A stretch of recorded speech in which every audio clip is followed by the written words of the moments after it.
I'm Emily Rowney. And I'm Alicia Holland. This is Bill Camp, the voice of Forensic Files 2 on HLN, and you're listening to Murder in the Rain. As the movie The Frozen Ground opens, you are swiftly taken across the mountainous, cold, and harsh landscape of Alaska before you fly over a ridge to see the city of Anchorage.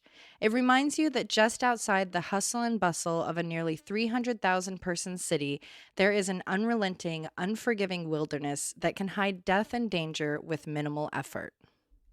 Every year, thousands of hunters, hikers, and adventurers go missing in the wilderness of Alaska. Outdoorsmanship skills help, but can't always win when it comes to the cliffs, ice, snow, avalanches, tree falls, rivers, creeks, storms, and predators. Home to a variety of bears, wolves, cougars, and even wolverines, it's easy for the hunters to become hunted. And in 1983, there was a hunter that became bored with the monotony of bears and sheep and turned his eyes to the hunting of the greatest game, humans. Unlike most serial killer stories, the chase for a killer in Alaska in the 1980s didn't begin with a lot of bodies being found in a short time and officers recognizing a pattern, i.e. the Green River Killer. Sure, a couple had been found, but they hadn't been connected. It wasn't until a survivor came into the picture that the pieces started to come together. Alaska, while part of the United States, wasn't much more than home to wilderness and indigenous persons until the 1970s. It was then that the oil beneath Alaska's ground started to change the landscape. The local government had approved the Trans-American Pipeline System, or TAPS, which would move oil 800 miles from the northern area of Prudhoe Bay south to Valdez. The approval of the pipeline's construction, the cost of oil rising, the construction workers needed to help build it all, created what would be considered a second gold rush. Alaska, especially the Anchorage area, was suddenly booming with opportunists that saw a chance for a fresh start and to make good money. This was an intersectional desire, crossing all genders and all career choices. From the small businesses created to feed and clothe the workers, the construction workers themselves, and the sex workers there to keep the workers company. It was a busy, transient time for what had been a smaller city in the wildest place on earth. Such big changes at such a fast rate meant it was hard for police to keep up with the goings-on. They struggled to manage the caseloads of missing persons, which had seen an uptick since the 1960s. Being that the people being reported missing were not only adults, but had a history or assumed history of being transient, there was a sense the police were not bothering with missing sex workers, assumed to have gone back south to California, Oregon, or Washington, or a construction worker that was maybe an ex-con or on the lam.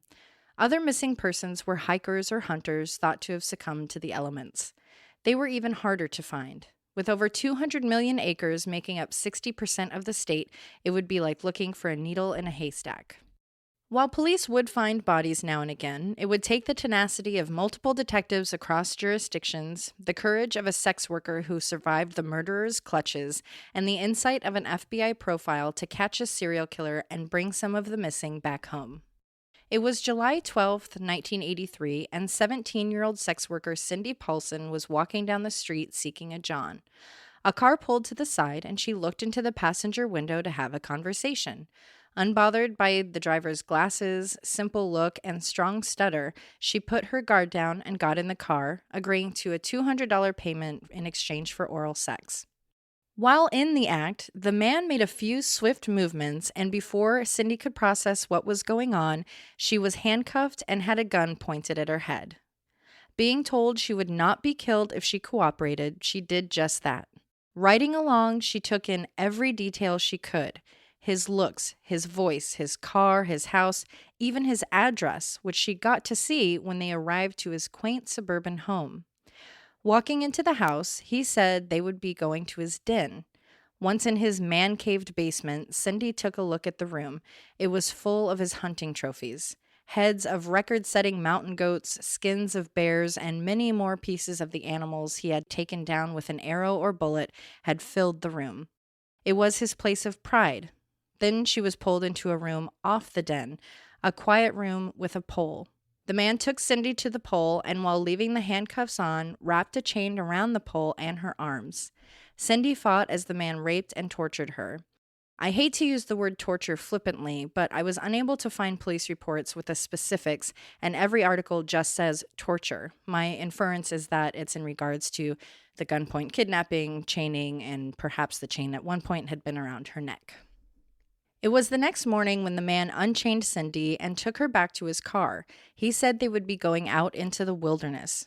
But out to the wild was not where they drove. Instead, it was to a small airport. The man pulled up to a hangar that was home to multiple small planes. He got out and started to prep and work on the plane. It was then that a still handcuffed and barely dressed Cindy saw what would probably be her only opportunity for survival. She leapt from his truck and ran, quite literally, for her life. Down a road by the airfield, she heard and was able to flag down a semi-truck. In just her underwear and handcuffs, she frantically told the man she was being chased. The driver took her directly to the police department. Once there, Cindy recounted her harrowing story. Being that this was 1983, some officers didn't believe her story or outright didn't care, as she was just a prostitute. But Cindy was an adamant fighter. She shared all the details she had seen and heard. The officers that did believe her drove her to the airfield she claimed to have been taken to. Pointing out the plane, they ran the information to find that it belonged to local businessman Robert Hansen. Robert was brought in for questioning. When presented with the claims made by Cindy, he scoffed, "You can rape a prostitute?" Gross. Yeah. That was a sentiment not only shared with some of the officers working the case, but with a lot of people still to this day. And if you feel that way, shut up. Think of it this way. Just because you're friends with a doctor doesn't mean you can go over and have dinner and force them to perform surgery. Police looked into Robert. Not only did he fit Cindy's description of him, but his house matched Cindy's details as well. She had obviously been to his home, but that isn't a crime. Digging into his personal history, it didn't take long for officers to see that his criminal history showed dangerous and destructive behaviors, along with a proclivity for violence against women. Born in Iowa on February 15, 1939, to a Danish immigrant, Robert struggled through his youth. His father was overbearing and strict. He had horrible acne and a stutter that caused not only internal turmoil, but affected his ability to socialize. Eventually, he enrolled in the military, but that only lasted 1 year. In 1960, he married a younger woman, but it wouldn't be for long. Perhaps it was his undiagnosed bipolar disorder or other contributing factors, but Robert felt he had been wronged by the people, especially women, in his community. Those feelings were harbored mostly towards his school years, so at 21 years old, in December of 1960, he convinced a 16-year-old that worked with him at his father's bakery to help him burn down the local bus barn, which they did. The 16-year-old, not being driven by old vendettas, turned himself and Robert into authorities. Robert was sentenced to 3 years in prison, which were served at a reformatory. Once the sentence came down, so did the divorce papers, and his first marriage was over.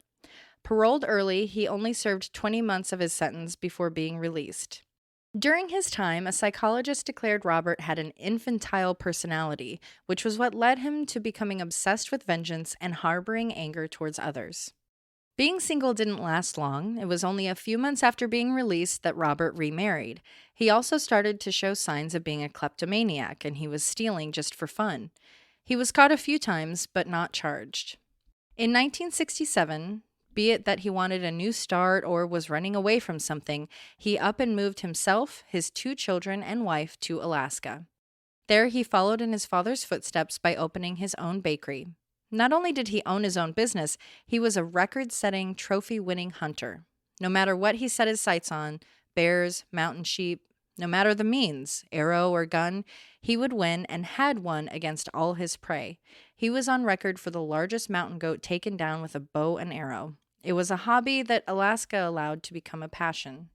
It was in 1972 that Hansen was arrested again, this time for the abduction and attempted rape of a receptionist and assault with a deadly weapon. He pled no contest. Soon after, he followed a young woman home and attempted to rape her, but she was able to escape. Given a reduced charge, he only served 6 months. This went against the recommendations of the mental health team that felt Robert was a danger and unstable. In 1976, he was again picked up, this time for shoplifting, of all things, a chainsaw. He was sentenced to 5 years in prison for larceny, but an appeal turned the case over. The Alaska Supreme Court even said that his sentence was, quote, too harsh.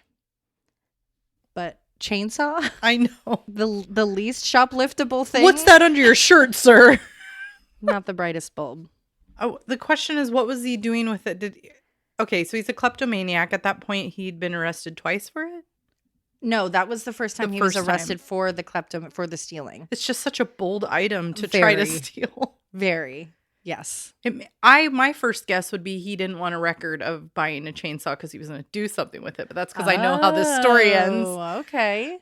Interesting. But, I mean, spoilers, it doesn't come into play. I know. But you would think. Yeah, I don't know why he went with the chainsaw. I guess because that's cool. Where'd you get that? I stole it. Maybe.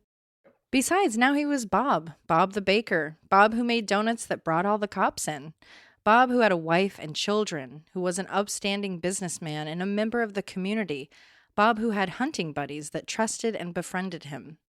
Then came Cindy. Her account matched his track record, but the officers knew as well as anyone that not only did they have no proof of her being in his home that night, but a he said, she said, including a sex worker, would not go in their favor.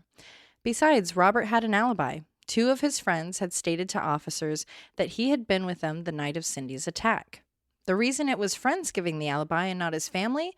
Conveniently, or coincidentally, his wife and children were away on a summer vacation in Europe.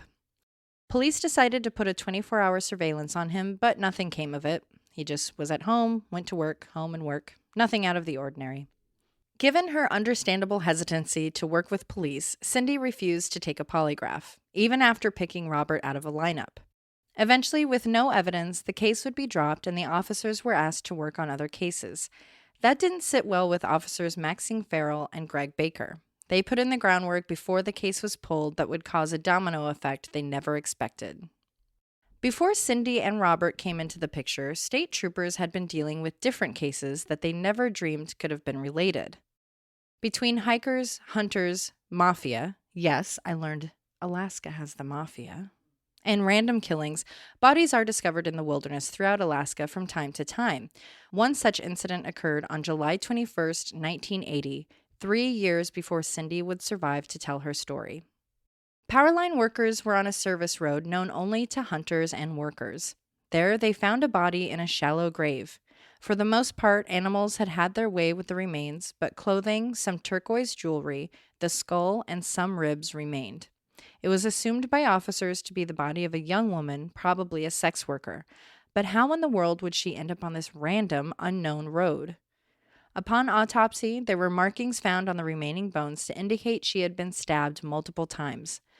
Unable to find anyone in the missing persons database that matched her remains, a forensic anthropologist was able to create a face on top of the skull. The picture of the young indigenous woman, now dubbed Eklutna Annie, was sent all around the area, shown to local sex workers, and even aired on the local news. No one called to ID her. Continuing to work on the case of Annie, officers dug deeper into the missing person cases to see if there was anyone that matched Annie's description, but they noticed there was a trend over the last few years in which more and more dancers and sex workers were reported missing than usual. Can I ask what made them think she was a sex worker right away? It's my understanding from one of the interviews I saw that due to her clothing, so just it wasn't your average pedestrian clothing, it was more conducive to a sex worker. That makes sense. Detective Maxine Farrell called other jurisdictions to see if they had any cases that were similar to Annie's or more missing girls than usual. It was when she contacted the state troopers that she learned of a case that sounded eerily similar. 3 weeks earlier, on July 8, 1980, in Seward, Alaska, 150 miles south of Eklutna, highway maintenance workers were digging and came across a body in a shallow grave. They left the scene to contact authorities, but by the time everyone came back to the body, a bear had sniffed it out and started to consume it. Police didn't want to lose all of their evidence, so they shot and killed the bear. After neutralizing the threat, it was found to have been the body of a young, naked woman who was wrapped in a moldy sleeping bag.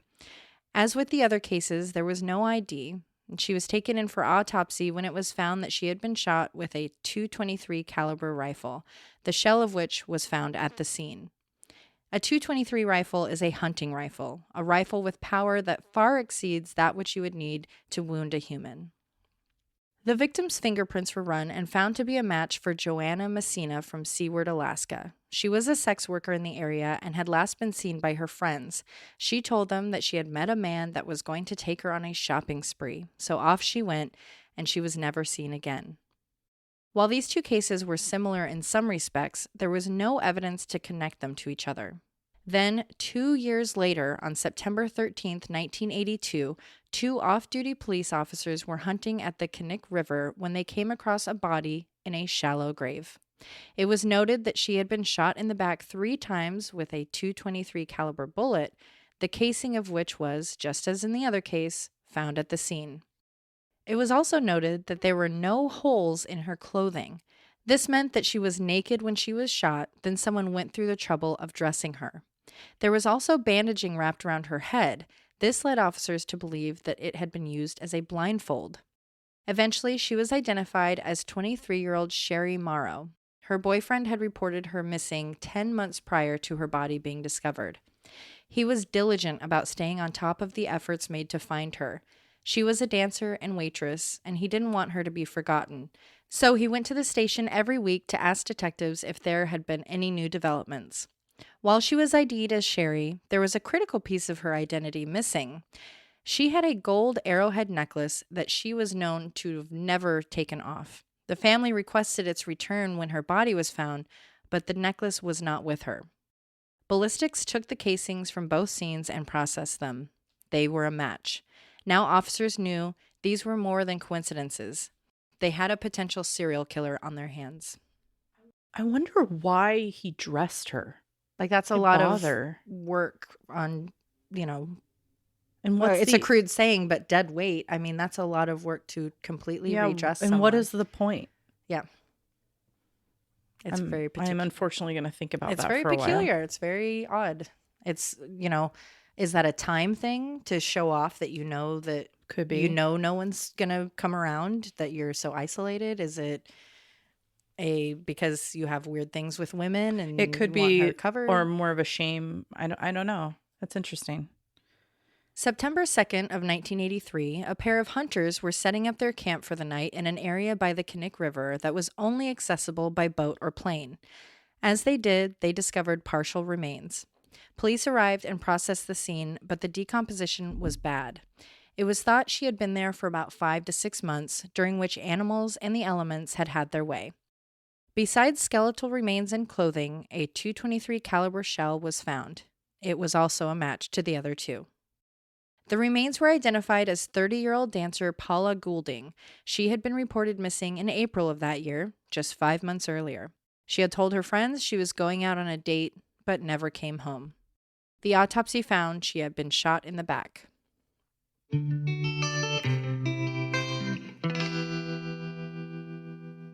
Detective Glenn Flothe had been assigned to the Knik River cases. He had also received a package from Officer Baker.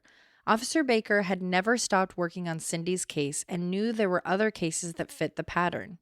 Detective Flothe recognized the similar circumstances and knew that this profile matched the man that had attacked Cindy, Robert Hansen, but they still had no proof.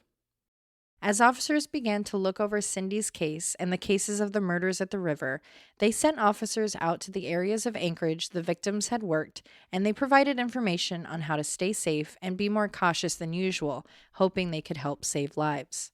With the MO and bullet casings matching, law enforcement knew they were now dealing with their first known Alaskan serial killer.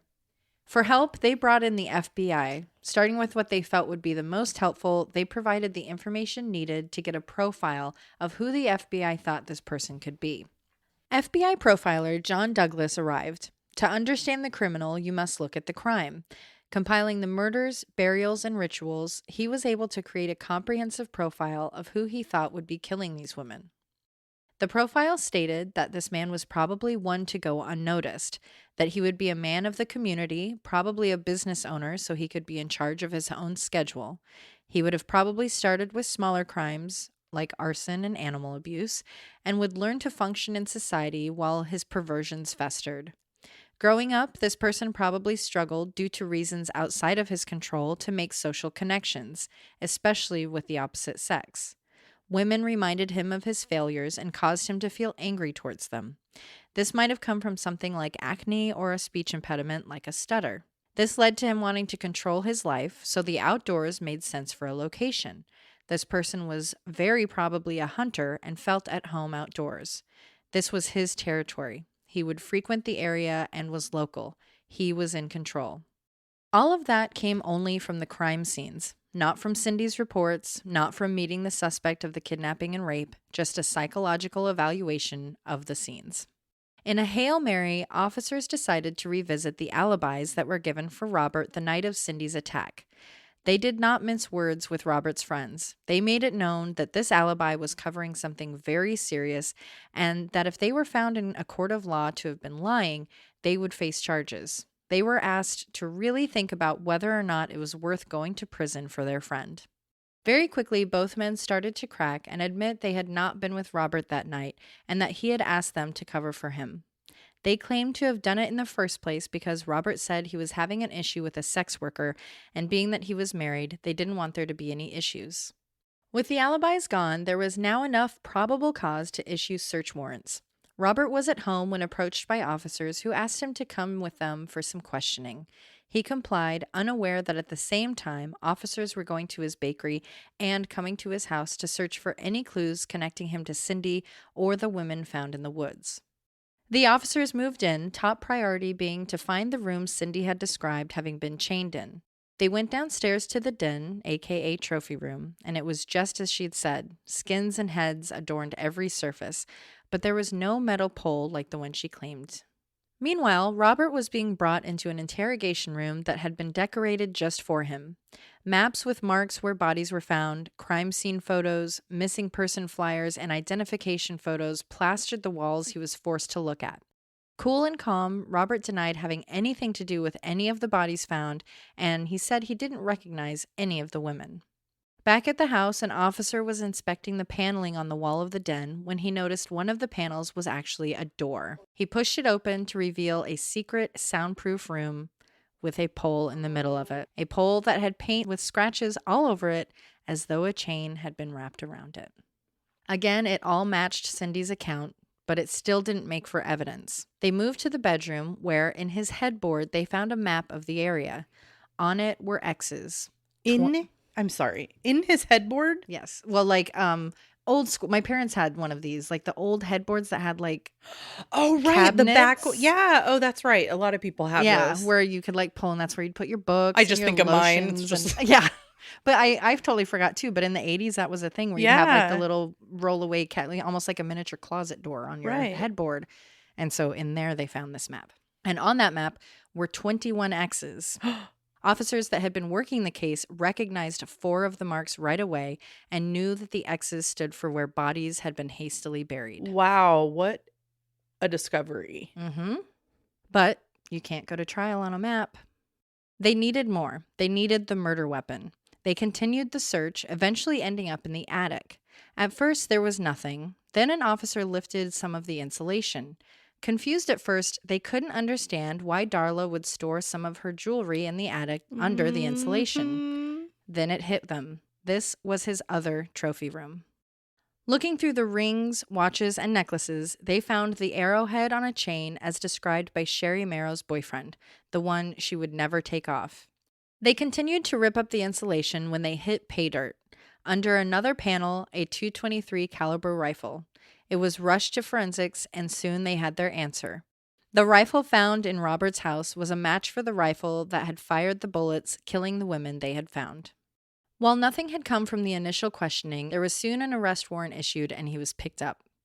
While being interviewed for hours with detectives and the district attorney, Robert and his lawyer weren't giving them any information. He just presented his usual calm, mild-mannered demeanor. But they wanted more than just the evidence. They wanted a confession and to know where the other bodies were. There was no telling how reckless he was when marking the X's, so being off by just a centimeter on the map could mean hundreds of wild country acres to be searched. Eventually, the DA had had enough and popped off. Pointing out all the evidence, he started yelling, We have the map. We're taking dogs to the spots, and we're going to get you for every case. It was then that the officer and DA noticed a change in Robert. His face turned red. The hair on his neck stood up. He was described as being rageful. His voice got low and quiet when he said to himself, "Dirty fucking whores." Once again, blaming the women in his life for his poor decisions. Then he made a deal. He pled guilty to 4 of the victims, giving a full confession, but it didn't end there. He confessed to a total of 17 victims and agreed to take police out to find the rest of the bodies. All in all, they were able to bring 14 girls home to their families for a proper farewell. Once learning all of the details of Robert's crimes, police were able to paint a picture of what he did. From placing personal ads in the paper to promising dates or shopping sprees, and even going into the strip clubs to offer to take girls' pictures, Robert would lay a trap for the vulnerable women he felt wouldn't be looked for if they went missing. He would then handcuff them, hold them at gunpoint, and take them to the secret room in his house. After chaining them up for the night, he would use his private plane to fly them deep into the wild lands of Alaska. Blindfolding and undressing them, he would then let them go in an area he was familiar with. Terrified, naked, blind, and running for their lives, the women would do what little they could to get away from this monster. Finding pride in his hunting abilities, he would allow for the head start before catching up to his prey, and, like he would do with his prized goats and bears, he would get them in his sights and shoot them in the back. Knowing he was so deep in the woods and the areas were not only secluded but ripe with predatory animals, he would dig a shallow grave and drag their bodies into it. Before putting dirt on top of them, he would remove something special, another trophy. Those pieces of jewelry were his own personal keepsake of what he felt were his greatest hunting accomplishments. In Robert's path of destruction, he left his wife and children to fend for themselves against the scrutiny of the press and neighbors. He left his children fatherless. He left his employees jobless. But most importantly, he left a ripple of death and despair that has affected not only the 17, if not up to 21 women whose lives he stole, but their friends and families. One victim, Tammy Peterson, was identified after Robert's confession. She was a dancer that had been missing a year and a half. Her brother had to learn she had been murdered by hearing her name on the evening news. The opening remarks of the Anchorage Superior Court sentencing by the DA were, "Before you sits a monster." And he was right, a cowardly monster that in March of 1984 was sentenced to 461 years plus life with no chance of parole. Robert Hansen died of natural causes on August 21st, 2014. He was 75 years old. He now lays in an unmarked grave, an ending not even close to suitable for a pathetic human such as himself. While it is speculated that for over a decade Robert Hansen murdered 21 women, we will never know the true number or how many missing women in the Anchorage area could be attributed to him. But I don't want him to be remembered for that. I want the name Robert Hansen to be synonymous with coward.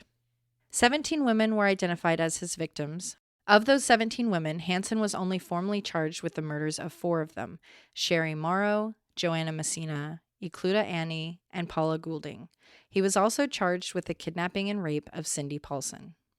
These were the victims that he acknowledged killing and helped officers to find: Lisa Futrell, 41, Malai Larson, 28, Sue Luna, 23, Tammy Peterson, 20, Angela Feddern, 24, Teresa Watson, DeLynn Sugar Frey. Her body was discovered on August 20th, 1985 by a pilot who was testing new tires on the sandbar of the Knik River. Paula Goulding, Andrea Fish Alterly, who was somewhere between the ages of 22 and 25.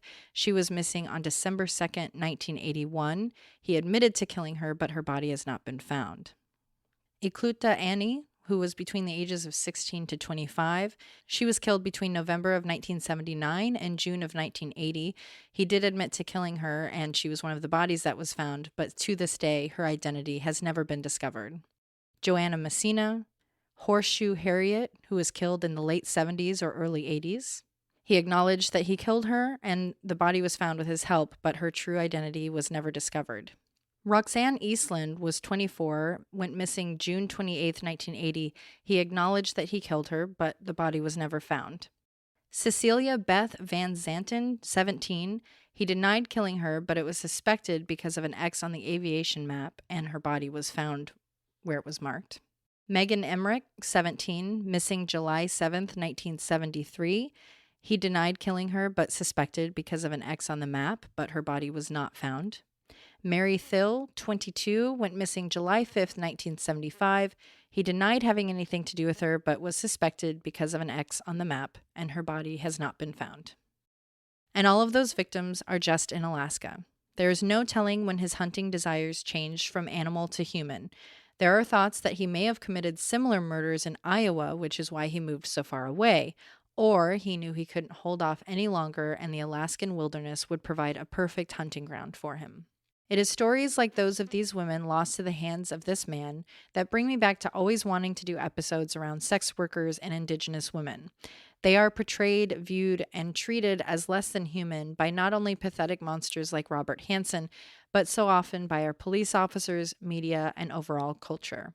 What someone looks like or chooses to do with their bodies should not denote their value as a human. There shouldn't be any type of person, besides child molesters, obviously. It's summertime and I'm ready to rest, relax, and catch some rays. Well, don't forget your sunscreen. Of course I won't. I also won't forget my Kefla Organics CBD. Good plan. Kefla Organics is one of my favorite ways to relax and enjoy the benefits of CBD, whether I'm at home with a tea, reading some true crime, or laying at the beach on my day off. Kefla Organics is a fair trade, vegan, refined sugar-free CBD company. And at KeflaOrganics.com, you'll find chocolate bars, hot cocoa, chai lattes, and more, making the taking of CBD a lot more enjoyable than a regular tincture. And Murder in the Rain listeners can get 20% off using the promo code RAIN20. So follow at Enjoy Kefla on social media and visit KeflaOrganics.com. Use the code RAIN20 at checkout to save 20% while enjoying guilt-free, stress-reducing, sleep-assisting, delicious Kefla Organics CBD products.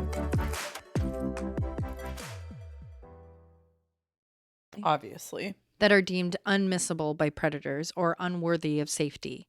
I don't know what the answer is or how to better monitor sex workers to help in managing their safety, but I hope someone can come up with one.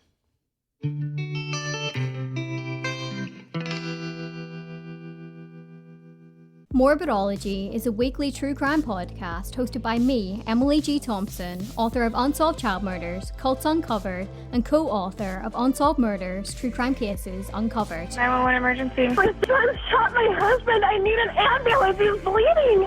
Using investigative research combined with primary audio, including 911 calls, interviews, and trial testimony, Morbidology takes a look at some of the world's most heinous murders. Do you know why you're here? For a home invasion gone terribly wrong. Listen to Morbidology now on Apple, Spreaker, Stitcher, Podbean, or wherever else you get podcasts.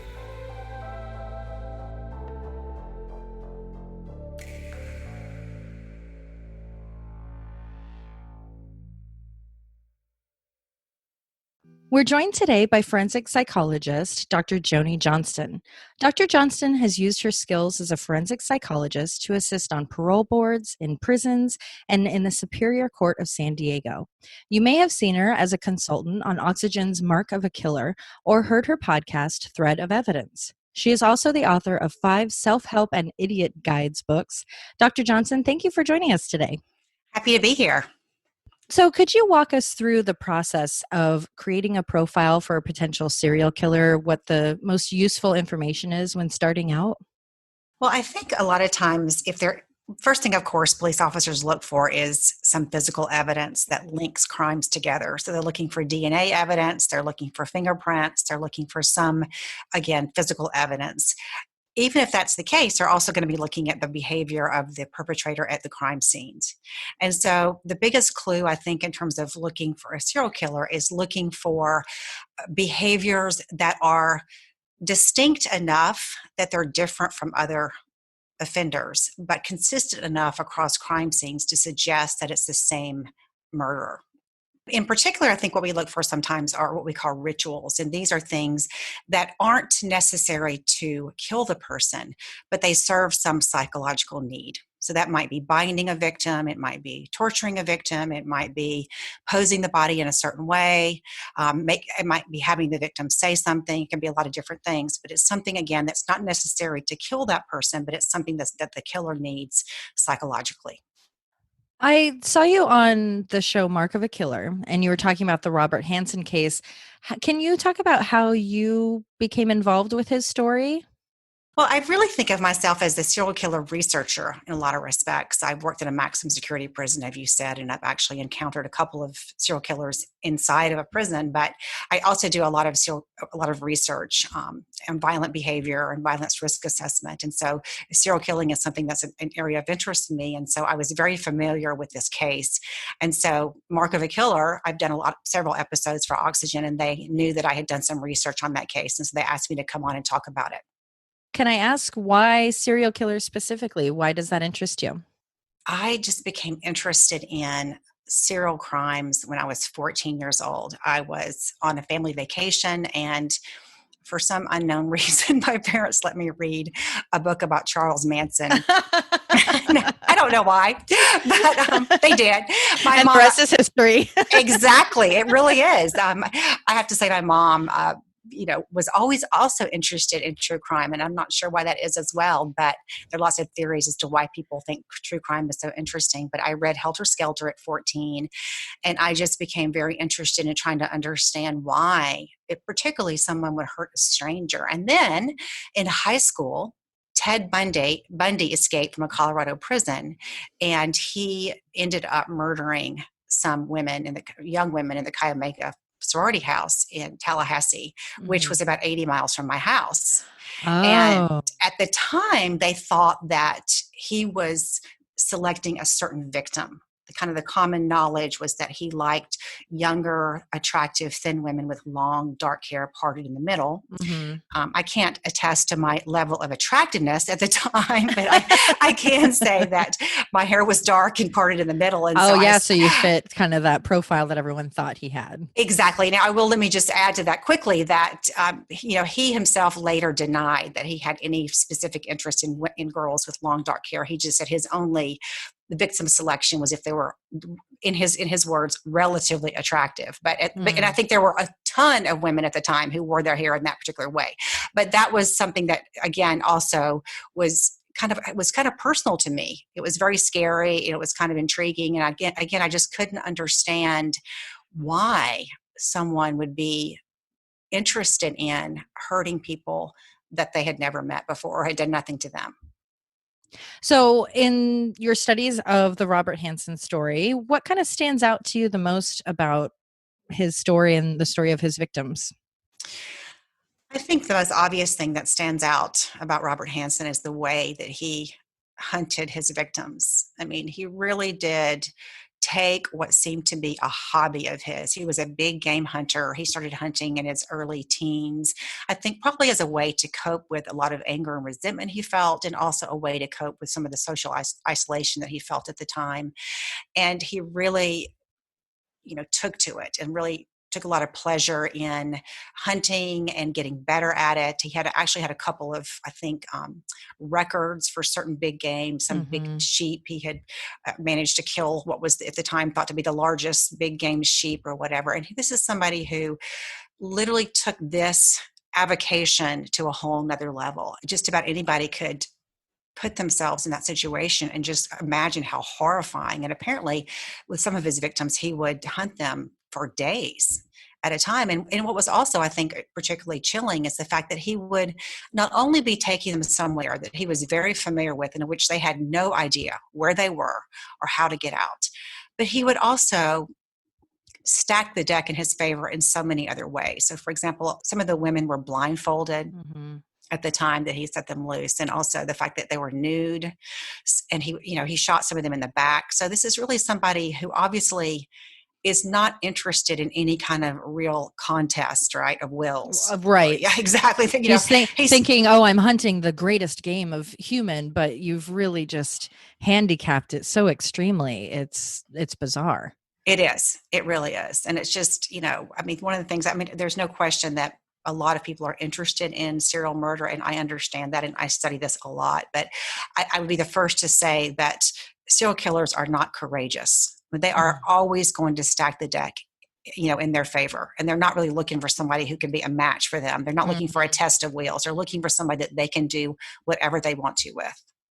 So he admitted to the 17 murders, and they were able to find 14 of those girls. There are not rumors, but ideas that perhaps his total number is closer to 21. In your studying of his case, do you have an idea of what his number is? And do you think he waited until he was in Alaska to start, or do you think he maybe did things back in Iowa? Alaska per capita has had the most number of serial killers, and there's lots of potential hypotheses for that. But I think certainly his criminal behavior started before then. He had a history of arson, and as you probably know, spent a couple of years in prison for that outside of Alaska. But I think he probably started his killing career in Alaska because that was such an ideal place for him in terms of what he wanted to do. And in terms of the question about his victim count, I know they found that map tucked away with the trophies that he kept from some of the women. And there were 21 marks on that map. And I know that they found some victims where some of those marks were. So it certainly suggests that his victim count is probably closer to 21 than to 17. And he doesn't strike me as somebody who was particularly careless. He was pretty methodical in how he set up these murders and these abductions. And so it's hard for me to think that he would somehow lose count of the number of victims that he had. It did kind of strike me as odd. There were, I think, 1 or 2 bodies that were found where exes had been, but he denied it. Did you find any information on that, or did that strike you out of character for him? No, it doesn't strike me as out of character. I don't know that I can answer that too much, Alicia, because I'm not that familiar with that. I would say that, even the most methodical killer, I think, becomes confident over time, or overly confident sometimes.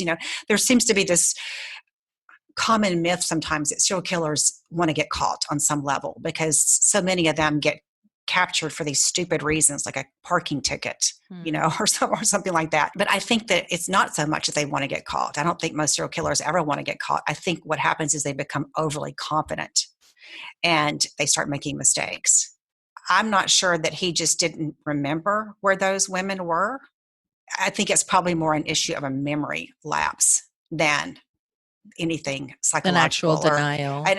An actual denial. Interesting. Yeah, and that's an interesting take too on the wanting to get caught, because I think that idea is kind of comforting to people. Mm-hmm. They don't want to be doing this. They want to get caught so it can end. So it's an interesting take to say that it's more they just get careless because they've been getting away with it so long. I think that's true. I actually did some research recently about, has there ever been a serial killer who wanted to get caught or turned himself in? And there actually have been a couple who have turned themselves in because they wanted to stop. But that is so rare. Given, and I do think that, most of the time it's the fact that they start thinking that, hey, look, I've gotten away with this for so long. Right. And they just become careless. It's like this hedonistic adaptation into not worrying about these things and kind of upping the ante each time. Yes. Yeah. And you're right. I think that's the other part of it too. And of course, serial killers really differ in how impulsive they are. So there are serial killers who will, they have this ideal victim in mind and they'll spend hours looking for the ideal person. I think when you look at victims, for example, and you find individuals who pick vulnerable victims, particularly 30 years ago, I think it's not uncommon. And there probably is some common sense truth to the fact that if I'm picking victims such as sex workers, I might not be as confident in my ability to persuade other women to come with me. And so that would kind of might lead to somebody believing, oh, this person doesn't have very good social skills or might not be particularly good with women. Whereas you look at Ted Bundy, who, was very skilled socially and picked women who, we would never think would necessarily would be killed by a serial killer. These are women in college or girls in college. So I think that's less true now because access to victims, I think, is narrowed. You find that up to 40% of all serial killer victims now are sex workers. It's increased. But I think 30 years ago, I think the prevailing belief was. You can look at a victim and how, depending on how vulnerable she is, that might have something to do with how skilled or unskilled that perpetrator is in terms of interacting, approaching, and persuading women to go with him. I had not known, or I didn't know that the number of victims being sex workers had increased. Is that due to technology and communication, that people are in contact with each other so much more that it's kind of harder to have victims disappear?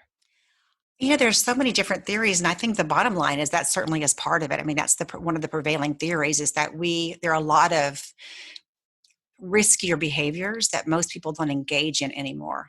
So, for example, when is the last time you went hitchhiking, Right. or knew anybody who went hitchhiking, which back in the 70s and 80s was a pretty common. Mhm. And, I think growing up, certainly, you know, we would leave the house as children and come back at dusk. Our parents would call us to, be back by dark. Whereas now parents want to know where their kids are all the time. They want to make sure they have their cell phones. So I think it is harder. Some of those behaviors, that probably made it easier for serial killers to operate have gone away.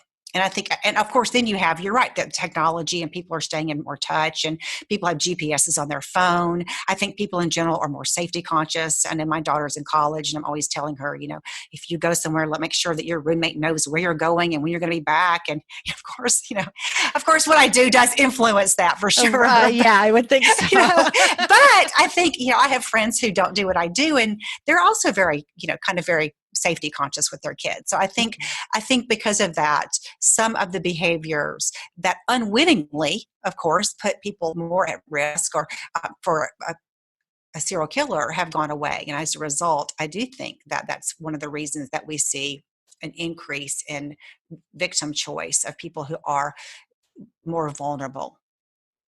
What are kind of your thoughts on anything that can be done to kind of help? We've already recorded the full episode and I end with it just saying it would be really great to come up with something to be able to help kind of monitor these women, not in a legal matter, but just a safety matter.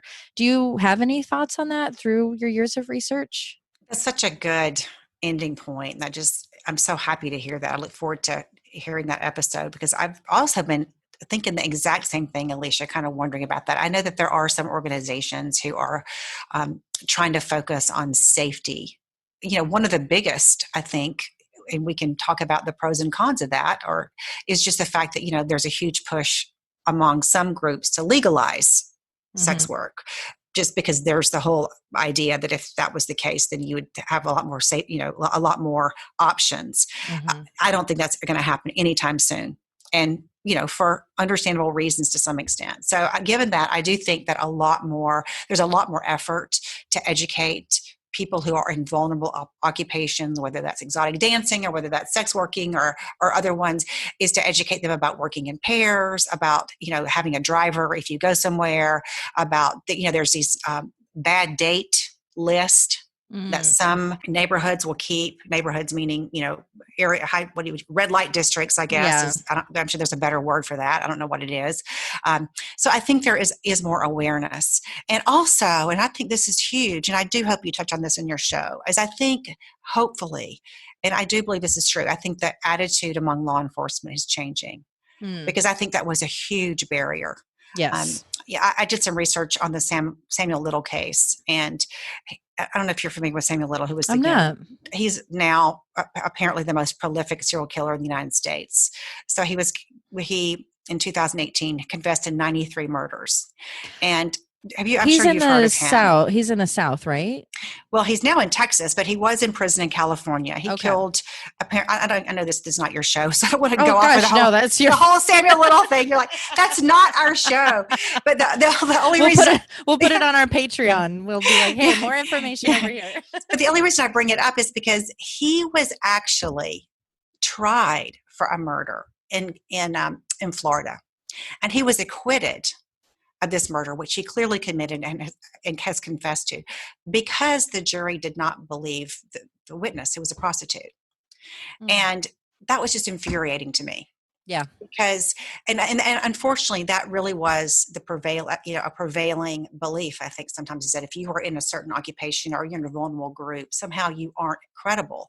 And in reality, I think particularly 20 years or 30 years ago, you were less likely to get help or try to get some kind of resolution if you were victimized. So for somebody to be willing to get up on the stand and talk about, their friend's murder, if anything, in today, looking back, probably argues for this person's credibility. But I do think that that's a huge shift. And I do think that there's been a shift in law enforcement toward realizing that, number one, everybody enters sex working for different reasons. And there's a very diverse group. So we can't lump everybody and say this is just because this person is in this chosen occupation right now tells us anything about this person's credibility or trustworthiness or whether they're a good person or not or whatever. So I do think that they're starting to realize that there's a huge diversity and also that individuals have rights, and just because you're in a vulnerable group doesn't mean you deserve anything, something bad happens to you. You deserve justice. Yeah, and that was a pretty big point in this case, with Cindy Paulson, how they knew they couldn't really go to court just based off her accusations because, his response of, you can rape a prostitute? Yeah.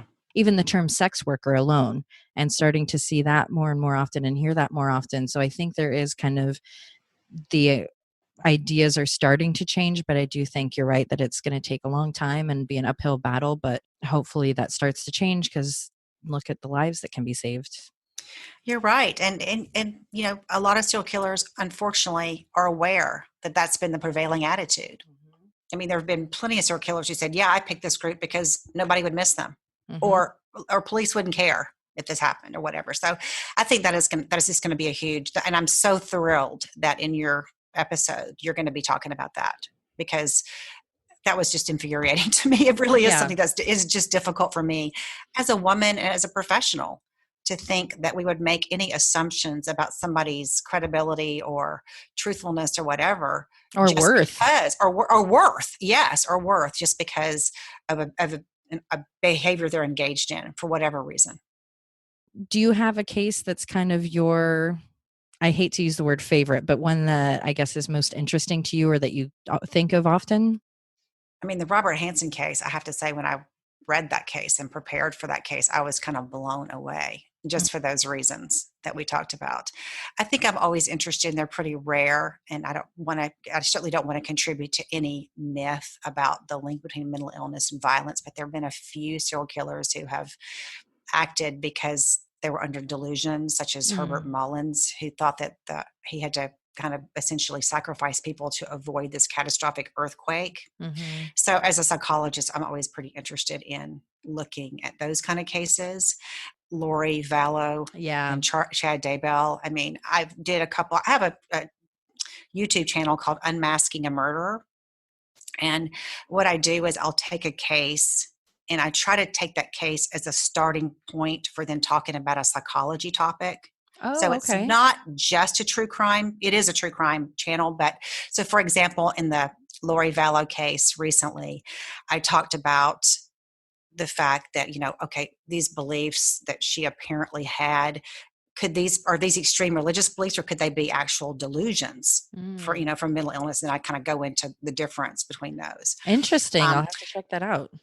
I think, I'm getting, it's pretty new and I have no idea what I'm doing, but it's so fun. I have such a passion for talking about psychology topics. And that's all topics. That matters. Well, it's a starting place. That's what I always say. So, that certainly isn't my quote favorite case. It's an ongoing case and it could potentially be such a horribly tragic case, but there's so many different parts of that case that I really stayed away from it for a few months, even though people kept asking me to talk about it. And then I found some, I guess, psychological parts that I thought were interesting. And right now I'm researching the Long Island serial killer case, and I'm looking at it from the angle of, what would convince savvy women who knew that this was kind of risky behavior, what would convince them to leave their cell phones at home? And not to have a driver. And then I use that kind of to go into, essentially, what should you do if if you were captured by a serial killer, what are the odds? How could you best survive? And that kind of relates to this case a little bit, Alicia, in that if you look statistically, there was a German researcher or criminologist who did a huge research study in Germany looking at serial killers and looking at their victims and the ones who had escaped. And he was trying to answer the whole question about, what are your best odds, basically. In other words, if a serial killer tries to get you, what are your best odds? And of course, not surprisingly to you and me, he found out that your best odds are before you ever are in the car. Yeah. Right. So even if somebody's pointing a gun at your head and saying, get in the car, I'm going to kill you, you're probably statistically better off, taking your chances and running in a zigzag line and screaming your head off than you are getting in the car thinking I'm going to, escape later on. Well, he did find that, okay, what if you're in, the 15.5% who did escape once they were there, how did they do it? Mm-hmm. And one of the factors was this massive resistance. In other words, in some cases, victims and he said not mild resistance, but I mean biting, kicking, screaming, just this massive physical and psychological resistance were able to escape. But the downside of that was if it failed, then you escalated it more, right? Violence escalated in that situation. So your odds of getting away were better because they were zero otherwise, right? So any odds are better than zero, but the violence would escalate. But he also found he interviewed like over 100 serial killers. He found that a few of them said they actually released their victims because they were so passive and compliant. So what does that tell us? And Robert Hansen, how it relates to this case is Robert Hansen later said that he would take some women up and rape them in his cabin. And if they didn't resist, he would then bring them back. So did you hear about any of that? I did not. I knew that Cindy had gotten away and he had someone else that had accused him of rape, but that it didn't really go anywhere, legally. Well, that was what, who knows if he was telling the truth or not. But he did later say that he did not kill all of the women that he transported to his cabin, and that there were some women who apparently were afraid enough or compliant enough, or they went along with some fantasy he had. I don't know what fantasy this was, that he actually, did rape them, but that he just drove them back to their house. And he let them go because they were compliant. So that's so interesting. You almost think with how cowardly he was and how he was as a person, this quiet, mild-mannered guy, you would think that the ones that comply would be, I don't know, that seems opposite in my thinking, that the fighting ones would be almost scarier to him, like these big, strong women, since he's not a strong person. So that's an interesting perspective. Yeah. And I don't know if it's true or not, but that is not that surprising to me, just because he does seem to be a serial killer who had such a rage in him. And it was so compartmentalized. Everybody who knew him said he was so mild-mannered, like you said, and so meek, and he didn't raise his voice, and he was so nice and he was so polite. And it really did seem like that this area of his life is where he just let all that rage go. So I can see in a way how if somebody in any way, shape, or I think that you're going to be his victim no matter what. So I don't know that there's anything anybody could have done consistently, but I can definitely see him being somebody that if somebody put up any resistance at all, that would escalate things for him. And in what you've looked at with him, I read that there was some undiagnosed bipolar, and through the years, in the 70s and stuff, that mental health experts were concerned about him. Did you find anything else as far as other diagnoses? I did come across the bipolar disorder diagnoses, and it was in the context of a legal situation. He'd been arrested. And so I don't know what to make of that, Alicia. I have to say, I evaluate criminal defendants often, and I am always very skeptical when the first time a diagnosis is raised is in the context of a criminal defense. So is it possible? I didn't come across any other evidence of mania or any interviews from friends or family members that indicated bipolar is not something that you can kind of keep under the radar typically. Yeah, I was surprised to read that, because for everyone to say his baseline was just constantly this one note, that doesn't fit with a bipolar diagnosis. It doesn't. And so again, I wasn't there. I didn't evaluate him. I'm not going to diagnose him or I guess, undiagnosed him, Right. based on, but I would say that nothing that I read, after the fact fit with a bipolar disorder diagnosis. Well, thank you again for your time, Dr. Johnston. To check out Dr. Joni Johnson's podcast, books, or where you can see her next, be sure to check out her website, Dr. Joni Johnson. That's DrJoniJohnston.com. Thank you so much. It was lovely talking to you. Same here. And listen, good luck with everything. All right. Talk to you later. Bye-bye. Okay. Bye-bye.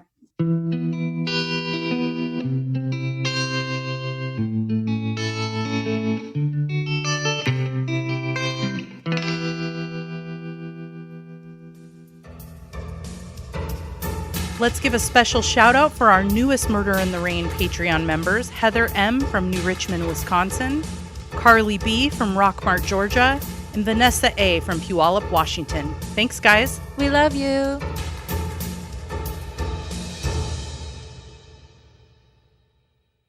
What a goon. Oh, here we go again. Goon boy. Go boy.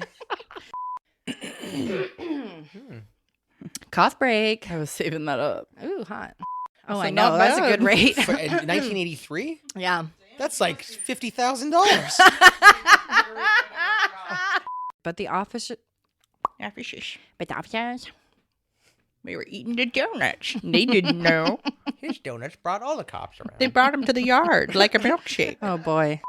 Continuing with the MO and bullet casings matching, the law enforcement, you dipshit. I'm a lawn enforcer. Just landscaping. That's a good one. You're under arrest for having too long of grass. Retired cops that do landscaping, landscaping. For I'd the watch that HOA. show. You can watch them have a heart attack on your lawn. I'd watch that reality show. I didn't save them all. There are endless rules. Do you have one? HOA? Yeah. Oof. But I live in an apartment, so I am not in You charge of probably the have one upkeep. too. I don't know. I'm more of a big picture guy. What does that mean? I don't focus on the little details, man. They were able to create a comprehensive profile of who the F did this. They claim to have done it in the first place because Robert said it hadn't fucking shit from that's not what's written. Two. With While. to I already said when you said I lost. That's life, baby. I have in written. I just You're being mean. flying by the seat of my pants. I don't know what's coming out of my mouth. I'm trying to make that a laugh. If that was your laugh, I would put you down. Yeah. I would take you to the vet and go, The can't. vet. Yeah. She's got a pig throat. So I brought her here. Put her down. Put her down.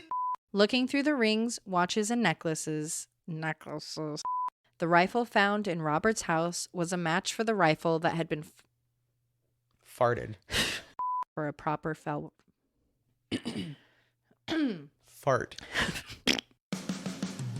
If you know someone who is a victim of sexual abuse or you think they might be, please call the hotline 1-800-656-4673. The domestic abuse hotline is 1-800-799-7233. And if you know anyone that would need help with a mental health crisis of any sort, the number is 1-800-716-9769. Murder in the Rain is produced and edited by Josh McCullough. Written and hosted by Emily Rowney and Alicia Holland. Artwork by Jamie Costa. Music by Kai Pfeiffer at kyfifer.com. Visit us at murderintherain.com and follow us on Twitter, Facebook, and Instagram. And suck my balls. Please put that in.